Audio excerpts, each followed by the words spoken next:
Yo, allow me to set the scene for this video. I'm an environmentalist at heart.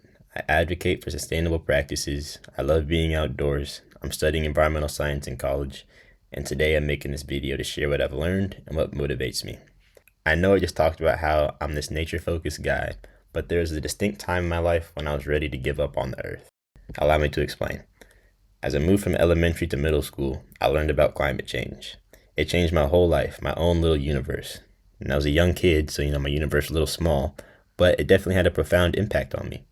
I believed the earth would warm beyond repair and that everything was doomed. I felt like there wasn't much we could do about it. It was just inevitable, it was going to happen. But there was a moment that reframed everything for me. It all began when I started talking more deeply with my mom. I told my mom how I felt, and we'd have these lengthy conversations over long walks.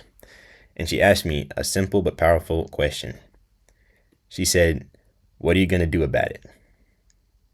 Now I paused. To be honest, I didn't know what I was going to do.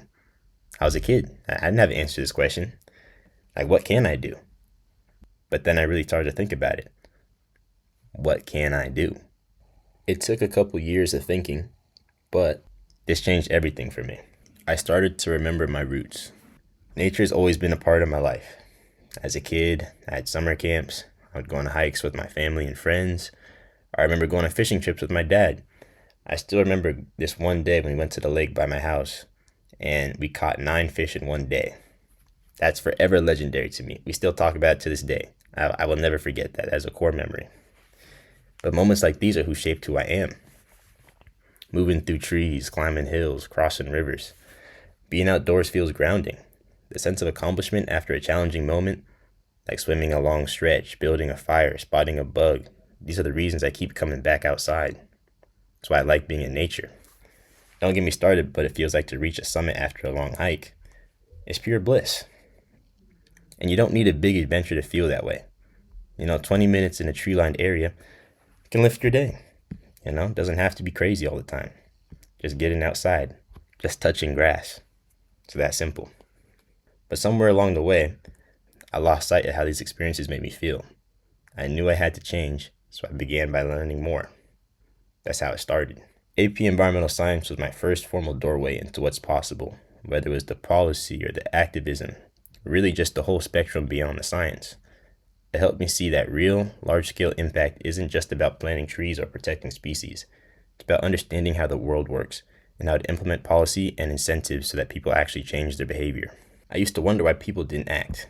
If climate change is real, why not stop it? But it's not just a simple science problem. It's a human one. For many, the consequences aren't immediate, and money often drives decisions. Even when cleaner options exist, if they don't make any financial sense today, they won't get pursued. The argument I keep coming back to is this. If we wait until it hurts our own pockets or our families, it's likely too late for future generations. Our previous behaviors weren't sustainable enough to get us through where we are today, so why would they be sustainable enough to get us through the future? That just doesn't make sense. One of the most influential things I've learned was that those who pollute the most or hold powerful positions can often ride out the current system. They will still be financially comfortable while the planet bears the brunt.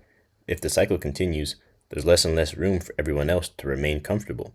So then the question becomes, how do we break that cycle? That's the key. My mission is simple. I want to live in a world where my family and future generations can live without fear of the planet failing us. I want to stay curious, passionate, and engaged in environmental science because it's meaningful to me. It's not just a career. It's a way to align my life with my values, to live well and to help others do the same on a healthy planet. There's nowhere else like Earth. This is our planet. This is what we have, and I'm willing to live to protect it. I'm going to defend my home. It's natural. So how am I going to do this? I'm going to start by building my own platform. That's why I'm here in front of you all today. I started to start sharing online, like on YouTube, Instagram, TikTok. My aim isn't just awareness. It's to build a community that can change the trajectory of our species. I know my goal is ambitious, and some might even say a little naive, but I want to create a company that acts as a beacon of hope, one that uses profits to fund the technology, policy, and real-world changes needed to keep living on Earth. Now, if a nonprofit route makes the most impact, that could work too. I'm very open to that.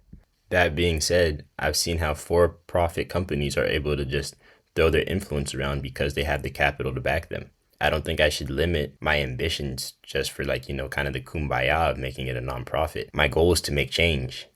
And if making money is required to make change, I'm going to do that. There is no reason we should have people starving at all. The same thing goes for having access to clean water, clean air to breathe, even having affordable healthcare. People shouldn't be afraid to call the ambulance if they're hurt because they can't afford it. That just doesn't make sense. Our society is far too evolved to be limited by this short minded way of thinking, just pure profit and capital gains. We can't go on like this. Not anymore. This is a big dream, I know, but it gives me purpose. Like I still love the normal parts of life. Like I'm still in school and I'm working towards a 9 to 5.